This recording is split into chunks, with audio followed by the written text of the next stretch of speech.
दी और ये इनका एक इन्फीरियरिटी कॉम्प्लेक्स है। वो इस तरह से इन्फीरियरिटी कॉम्प्लेक्स को छुपाने के लिए इस तरह की बकवास करते रहते हैं। क्या राजा राम मोहन राय मदरसे में पढ़े थे या शाखा में पढ़े थे?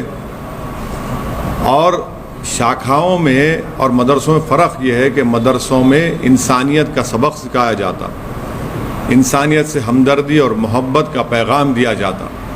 तो इनको ये चीज़ें समझ में नहीं आती और इनको ये बात समझने की ज़रूरत है कि मदरसों में साइंस, मैथ्स सब पढ़ाया जाता और मदरसों के ज़रिए से ही भारत को और ख़ूबसूरत बनाया गया।